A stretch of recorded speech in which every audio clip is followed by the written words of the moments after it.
हरि ओं गणेशो वः पायात् प्रणमत गणेशं जगदिदं गणेशेन त्रातं नम इह गणेशाय महते गणेशान्नास्त्यन्यत् त्रिजगति गणेशस्य महिमा गणेशे मच्चित्तं निवसतु गणेश त्वमवमाम्।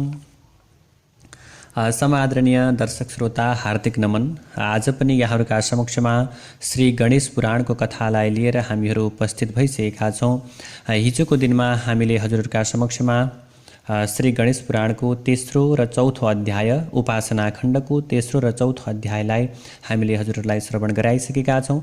आउनुहोस् आज पनि हामीले कथालाई निरन्तरता दिने क्रममा श्री गणेश पुराणको उपासना खण्डको 5औं र 6औं अध्यायलाई यहाँहरूका समक्षमा आज श्रवण गराउनेछौँ। हजुरहरूले पनि कमेन्ट बक्समा ओम श्री गणेशाय नमः, ओम गम गणपतये नमः जस्ता भगवानका नामहरूलाई लेख्न सक्नुहुनेछ। आउनुहोस् सुरुवातमा मङ्गलाचरण गरौँ। हरि ओम गजाननं भूतगणादिसेवितं कपित्थजम्बूफलचारुभक्षणम् उमासुतं शोकविनाशकारकं नमामि विघ्नेश्वरपादपङ्कजम्। ओम श्री गणेशाय नमः। अथ पञ्चमोऽध्यायः। सुतजी महाराजले भन्नुहुन्छ, पिताजीसँग बिदाबारी भएर राजधानी फर्कन लागेका हेमकण्ठले आफ्ना पतिको अनुसरण गर्दै वन जान लाग्नुभएकी आफ्नी आमा सुधर्माका नजिकमा गएर कातर स्वरले भन्दछन्, हे माताजी, हजुर म जस्तो निरपराध छोरालाई एक्लै छाडेर किन वनतर्फ जाँदै हुनुहुन्छ?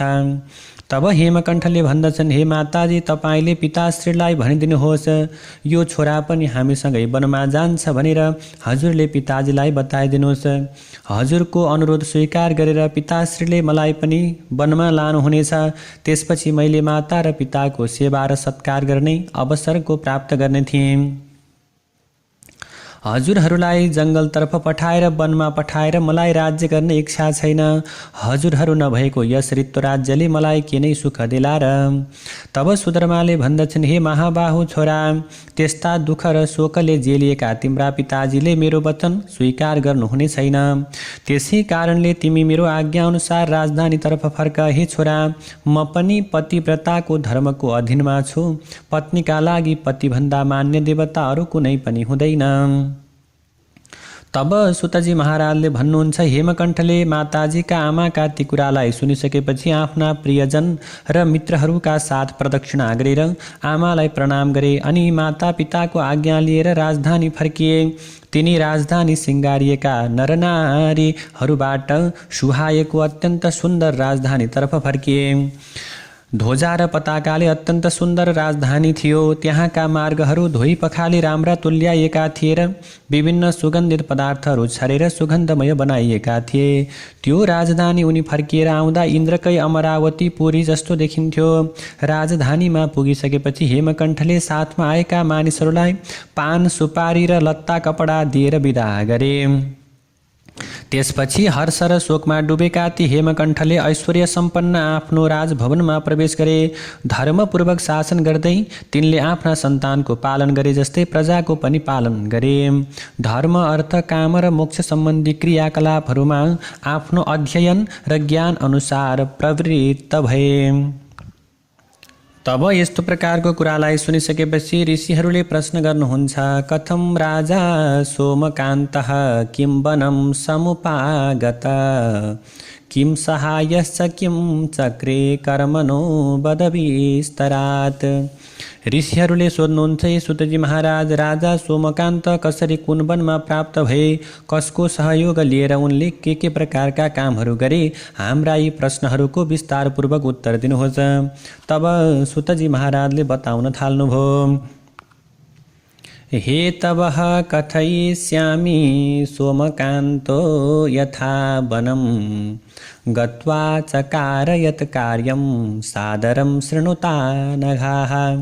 सुतजी महाराजले भन्नुहुन्छ, हे निष्पाप मुनिजनहरू हो, राजा सोमकान्त जसरी वनमा गएर उनले जे गरे तथा तिनको वन गमनमा जे जस्तो कारण रहेका थिए ती सबैको विषयमा मैले बताउँछु। हजुरहरू आदरपूर्वक सुन्नुहोस्। सुबल र ज्ञानगम्य नाम गरेका दुईजना अमात्य र सुधर्मा नामकी आफ्नी धर्मपत्नीका साथमा राजा सोमकान्त दुर्गम वनमा प्राप्त भए।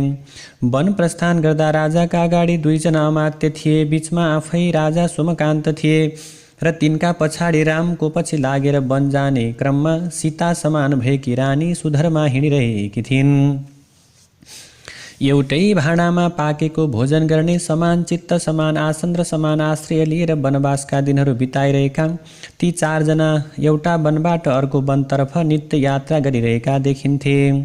कुनै दिन भोक, तिर्खा र थकाइले क्लान्त बनेका उकाला र ओह्राला बाटाहरूमा अनवरत यात्राका कारण अत्यन्त दुर्बल देखिने ती चारजना एउटा रुखको छायामा गएर बसेका थिए। छायामा केही बेर विश्राम गरिसकेपछि ती सबैले अर्को वनतर्फ लागे र तिनले त्यहाँ एउटा विशाल सरोवर देखे, जुन सरोवरमा हात्ती समान गोहीहरू कछुवाहरूका साथमा पानीमा सुहाएका थिए। सरोवरका वरिपरि ताडी, तमाल, सल्लो, आँप, मौलसिरी, धुपी, कटहर, जामुनो, निम, पिपल र बरजातिका अनेक प्रकारका रुखहरू अनेक थरीथरी लहराले जेलिएर सुहाएका थिए। जहाँ पर्वतको गुफामा अनुभव गरिने कालो अन्धकार झैँ घना अन्धकार छाएको थियो, जहाँ कमल र कदमको गन्ध बोकेको आनन्ददायक मन्द पवन प्रवाहित थियो, जुन वनबाट कमल र कदमलाई मुनिहरूले नित्य पूजाका लागि टिपेर लैजाने गर्दथे। हे मुनिजन, जहाँ अत्यन्त आकर्षक हाँस, बकुल्ला, बाज, कौवा, कोइली, मैना र चखेबा नामका चराहरूले अनेक थरी स्वर निकालेर वातावरणमा सङ्गीतमयता प्रदान गरेका थिए, जहाँ लहरा फुलहरू झुलेका थिए, रुखको छायादार आश्रयमा बस्नेहरूका लागि प्रचण्ड सूर्यका ताता किरण र चन्द्रमाका चिसा किरणको कहिल्यै पनि संयोग हुन्नथ्यो, जहाँ पुण्यवानहरूले भोक र तिर्खाको दुःखको अनुभव गर्दैनथे र जहाँ मानिसहरूले मृत्युको पीडा पनि बेहोर्नु पर्दैनथ्यो। ती सबैले त्यहाँ गएर थकाइ मेटाइदिने मिठो पानी पिए, नुहाएर नित्यक्रिया सम्पन्न गरेर मिठा फल पनि खाए। त्यसपछि तलाउको कोमल बालुवा भएको किनारमा पल्टिए का राजा सोमकान्त भुसुक्कै निदाए। उनकी धर्मपत्नी सुधर्मा आफ्ना पति सोमकान्तको पाउलाई दबाएर सेवा गरिन्। राजा सोमकान्तको आज्ञा पाएर साथमा आएका दुईजना अमात्यहरू कन्दमूल, फल र कमलका डाँठहरू सङ्ग्रह गर्नका निम्ति जङ्गलतर्फ गएका थिए। अमात्यहरू हिँडिसकेपछि सुधर्माले त्यहाँ अत्यन्त सुन्दर, प्रखर, तेजस्वी र कान्तिद्वारा देदीप्यमान एउटा बालक आइरहेको देखिन्। जब ती सुधर्मा नाम गरेकी महारानीले त्यस बालकलाई देखेर त्यसको अद्भुत रूपका कारण कामदेव नै फेरि पैदा भए जस्तो मान्न थालिन्। सुधर्मा त्यस बालकको दर्शन पाएर अत्यन्त प्रसन्न भइन्। तिनले त्यसलाई आफ्नो हितैषी पनि मानिन्। हुन पनि कुनै पनि क्रुद्ध मानिसलाई देख्दा यो अपराधी हो भन्ने र कुनै प्रसन्न मानिसलाई देख्दा यो उपकारी हो भन्ने कुरा आफ्नै मनले भनिरहेको हुन्छ।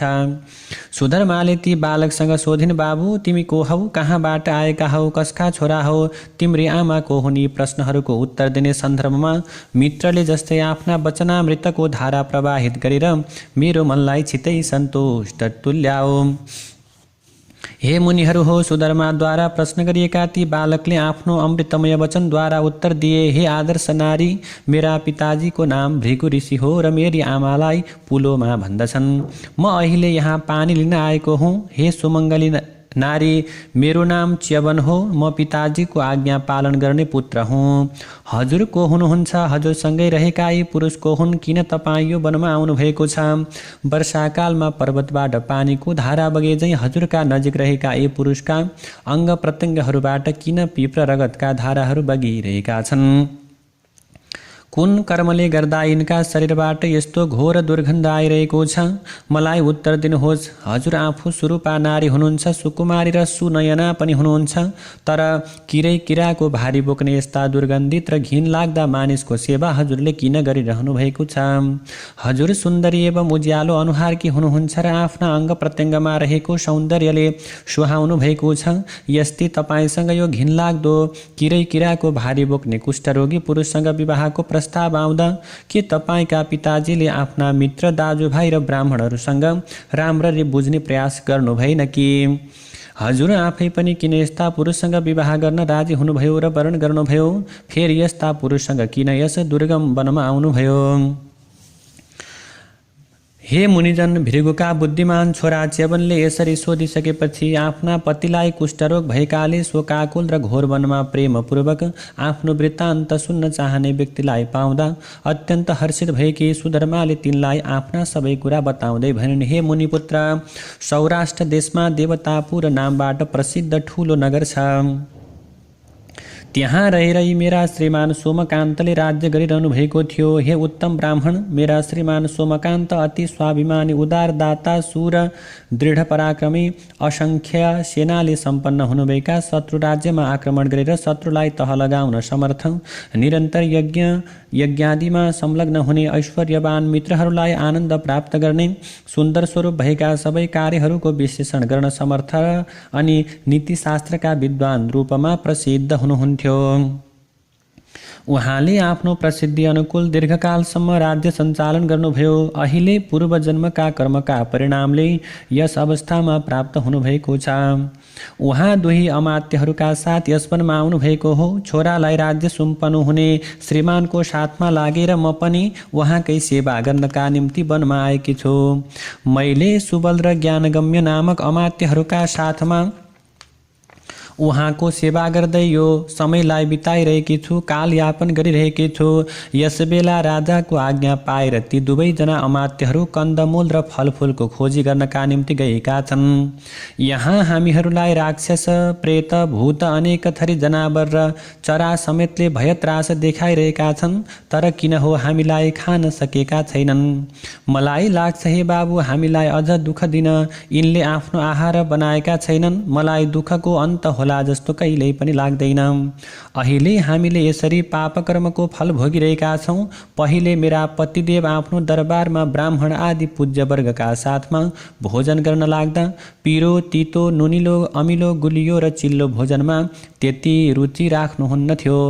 अहिले भने उहाँको यस वनमा आइसकेपछि उहाँले यस वनका कन्दमूल, टर्रो, तितो, अमिलो जे जस्ता पदार्थ पाइन्छन् त्यसलाई रुचिपूर्वक खानु परिरहेको छ। यहाँ यो मिठो र नमिठो भन्न पाइएको छैन।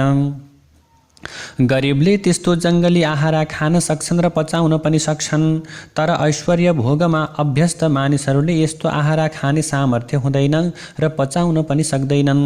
जुन राजा पहिले कोमल, दिव्य र सुन्दर शैयामा आराम गर्नुहुन्थ्यो, आज उहाँलाई जस्तो सुकै भुइँमा सुतेर कालयापन गर्नु परेको छ। समयको उल्टो परिणाम हेर्नुहोस्, के थियौँ हामी र आज के भोगिरहेका छौँ। जुन राजाको शरीरबाट दिगदिगन्त व्यापी सुगन्धको धारा प्रवाहित हुन्थ्यो, आज उहाँलाई पिप र रगतको दुर्गन्धको बीचमा बाँच्न परिरहेको छ।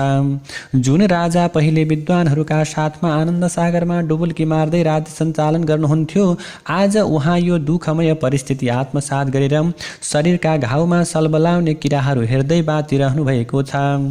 हे भृगुपुत्र, हामीहरू यो दुःख सागर कसरी पार तर्न सक्छौँ? मैले कुनै उपाय देखेकी छैन। अगाध सागरमा डुबिरहेका हामीहरूलाई निमित्त तपाईँ जहाज अथवा डुङ्गा बनेर हामीहरूको उद्धार गरिदिनुहोस्। तब सुतजी महाराजले 28,000 सौनकाद ऋषिहरूलाई बताउँदै जानुभयो। सुधर्माका ती कुराहरूलाई सुनिसके पछाडि महर्षि भृगुका छोरा च्यवन अत्यन्त दुखित भएर कलशमा छिटो छिटो पानी भरेर नबोलिकन आफ्नो घरतर्फ लागे। आफ्नो छोरालाई ढिलो आएको देखेर भृगु नाम गरेका ऋषिले विलम्ब गर्ने छोरा च्यवनलाई आज किन ढिला गर्यौ भनेर सोध्नुभयो। तब भृगुले भन्नुभयो, हे बाबु च्यवन, आज तिमीले के अपूर्व कुरा देख्यौ? तिमी अत्यन्त चकित जस्तै देखिन्छौ। किन विलम्ब भयो मेरो बाबु? मेरा सामु सबै कुरा तिमीले भन। तब पिताजीको त्यो कुरालाई सुनिसकेपछि च्यवन नाम गरेका बालकले भन्दछन्, हे पिताश्री, विख्यात सौराष्ट्र देशमा देवता नाम गरेको नगर एउटा सुन्दर सहर छ, देवता नगर नामक। त्यहाँ कमल जस्ता आँखा भएका सोमकान्त नामका प्रख्यात राजा थिए। तिनले धर्मपूर्वक प्रजाहरूको पालन गर्दै धेरै दिनसम्म त्यहाँ राज्य गरे। दैव संयोगले ती कुष्ठरोगबाट ग्रस्त भए। त्यसपछि आफ्नो राज्य छोरालाई सुम्पेर आफ्नी आज्ञापालिका पत्नी सुधर्मा र सुबल एवं ज्ञानगम्य नामक मन्त्रीहरूका साथमा ती राजा यही नजिकको सरोवरमा आएर बसेका छन्। कुष्ठरोगका कारण तिनको शरीरबाट रगत र पिपको धारा बगिरहेको छ।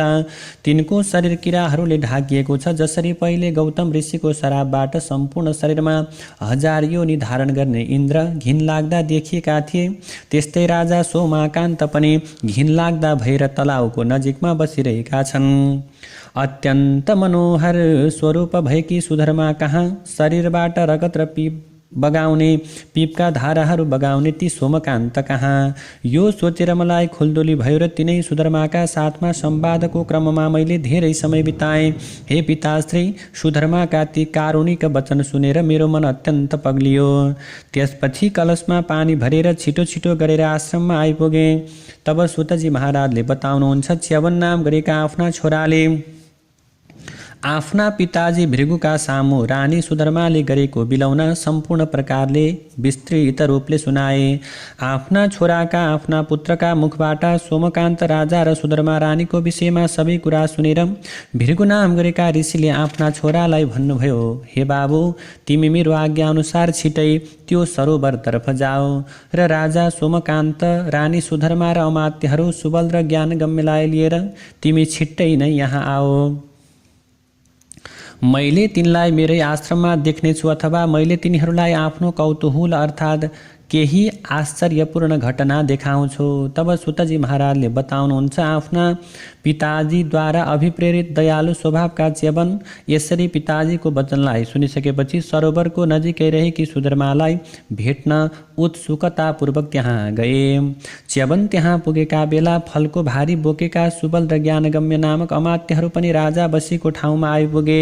च्यवनले त्यहाँ गएर सुनयनी सुधर्मालाई भने, हे सुव्रता नारी, मेरा पिताश्रीले हजुरहरू सबैलाई आफ्नो आश्रममा आमन्त्रित गर्नुभएको छ।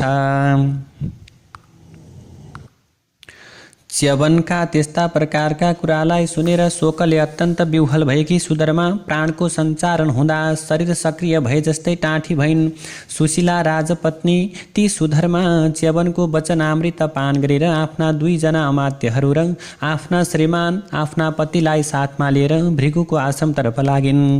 अगाडि अगाडि मुनिपुत्र, तिनका पछाडि अमात्यहरू, त्यसपछि राजा सोमकान्त र तिनका पछि रहेकी सुधर्मा मुनिको आश्रमतर्फ जाँदा बाटाको बीचमा श्री गणेश स्कन्द र शिवजीका साथमा बृहस्पतिलाई अघि लगाएर यात्रा गरिरहेकी पार्वती समान देखिन्। केही समयपछि सुधर्मा वैदिक मन्त्र घोषले गुन्जायमान भएको भृगु नाम गरेका ऋषिको पवित्र आश्रममा पुगिन्। भृगु नाम गरेका ऋषिको आश्रम अनेक प्रकारका लता र पुष्पले भरिभराउ थियो। त्यसलाई अनेक थरीका पंक्षीहरूले आफ्ना आफ्ना स्वर निकालेर ध्वनिमय तुल्याएका थिए। त्यहाँ बिराला, न्याउरी, मुसा, बाज, हात्ती, गाई, मयूर, सर्प पक्षी, सिंह, बाघ जस्ता पशु पक्षीहरू आनन्दपूर्वक क्रीडा गरिरहेका थिए। त्यहाँ प्रचुर हावा थिएन र सूर्यको कडा ताप पनि थिएन। बादलले आवश्यकता अनुसार पानी वर्षाउँथे। त्यसै दिव्य आश्रममा ती सबै सहर्ष प्राप्त भए। तिनीहरूको त्यहाँ अद्भुत स्वरूप सम्पन्न बाघ र मृगको छालामा विराजमान भएका यस्ता प्रकारले अमात्यहरूसँग पुगेका तिनीहरूले त्यहाँ अत्यन्त सुन्दर अद्भुत स्वरूप सम्पन्न बाघ र मृगको छालामा विराजमान सूर्य जस्तै चहकिला भृगु ऋषिको दर्शन गरे। राजा, राजपत्नी र अमात्यहरूले हात जोडेर भृगु ऋषिलाई प्रणाम गरे अनि राजाले नम्रतापूर्वक निवेदन गरे। राजाले भन्दछन्, हे भृगु ऋषि, मैले ब्राह्मणद्वारा प्राप्त गरेका ती आशीर्वादलाई आज सफल भएको अनुभव गरेको छु र मैले गरेका धर्मलाई पनि फलीभूत भएको मानेको छु। मैले गरेका तपस्या र पुण्यकर्मलाई पनि परिपूर्ण भएको ठानेको छु। म घिन लाग्दो भए तापनि मैले आफूलाई जन्मैदेखि नै अत्यन्त पवित्र भएको महसुस गरेको छु। मेरा माता पिताको जीवन र मेरो जीवन पनि उत्तम जीवनका रूपमा परिणत भएको मानेको छु। पूर्व जन्ममा अर्जित पुण्यका प्रतापले पाएको हजुरको दर्शनले अहिले पाप नाश गर्दछ। पूर्व जन्ममा अर्जित पुण्यहरूका प्रभावले आज हजुरको दर्शन गर्न पाइयो। हजुरको दर्शनले भविष्यमा पनि कल्याण हुनेछ। अतः हजुरको यो दर्शनले हाम्रो भूत भविष्य र वर्तमानलाई पनि पवित्र गर्दछ। सौराष्ट्र देशको देवतापुरमा पापबाट भयभीत भएर मैले ब्राह्मण र देवताको पूजा गर्दै नीतिपूर्वक राज्य सञ्चालन गरिरहेको थिएँ। तर हे अमोघ दृष्टि भएका मुनिराज, मलाई थाहा छैन कुन पापबाट अकस्मात यस्तो घिनलाग्दो रोग आइलाग्यो। यो रोग अत्यन्त कष्टदायक छ र यसको अन्त हुने केही पनि लक्षण छैन। यस्तो घिनलाग्दो अवस्थामा पुगेको मैले यस रोगको निराकरण गर्ने कुनै पनि उपाय जान्न सकेको छैन। जति उपाय गरे ती सम्पूर्ण प्रकारका उपायहरू व्यर्थ भए। यस बेला हजुर जस्ता तपस्वी र सिद्ध पुरुषको उपदेश नै मेरा निमित्त सफलतम उपाय हुनेछ। यही नै मेरो आकांक्षा छ। हजुरको पवित्र आश्रममा रहेका जन्मजात द्वेष हुने प्राणीहरू पनि द्वेष छाडेर परस्परमा आनन्दका साथमा क्रीडा गरिरहेका छन्। यस्तो पवित्र स्थानमा मेरो पनि रोग निवारण हुनेछ भन्ने विश्वासका साथ म हजुरको शरणमा परेको छु। राजाका यस्ता कुरालाई सुनिसकेपछि दयालु भृगु ऋषिले ध्यानपूर्वक तिनको विषयमा केही बेर विचार गरेर, हे सुब्रत, मेरो कुरा सुन्नुहोस् भनेर आफ्ना कुराहरू राख्न थाल्नुभयो। भृगुरुवाच उपायं वस्मिन् रेपते न चिन्तां कर्तुमर्हसि ममाश्रमगता दुःखं नहि विन्दन्ति जन्मिनः। तब भृगु नाम गरेका ऋषिले भन्नुहुन्छ, हे राजा, म हजुरको रोग निवारणका लागि उपाय बताउँछु। तपाईँले कुनै प्रकारको चिन्ता गर्नु पर्दैन। मेरो आश्रममा आएका प्राणीहरूले दुःखको अनुभव गर्दैनन्। हे उत्तम राजा, जन्म जन्मान्तरमा गरेको जुन पापले आज तपाईँ यस्तो डरलाग्दो र घिनलाग्दो अवस्थामा पुग्नु भएको छ, म त्यस पापको विषयमा पनि हजुरलाई राम्रोसँग बताउनेछु। हजुरहरू धेरै दिनसम्मको भोकले पीडित हुनुहुन्छ। एउटा वनबाट अर्को वनमा भौतारिँदा हजुरहरू धेरै थाक्नु भएको छ, ओइलाउनु भएको छ, अत्यन्त दुखी हुनुभएको छ। त्यसै कारणले मैले हजुरहरूलाई उपाय बताउनु भन्दा पूर्व हजुरहरूले पहिले भोजन गर्नुहोस्। यस्ता कुरा गरिसकेपछि भृगु ऋषिले आफ्ना आश्रमका मानिसहरूद्वारा राजालाई उत्तम तेलले मालिस गराएर स्नान गर्न लगाए। त्यसपछि 6 प्रकारका रसले परिपूर्ण अनेक थरी मिष्टान्न र भोजन खुवाए।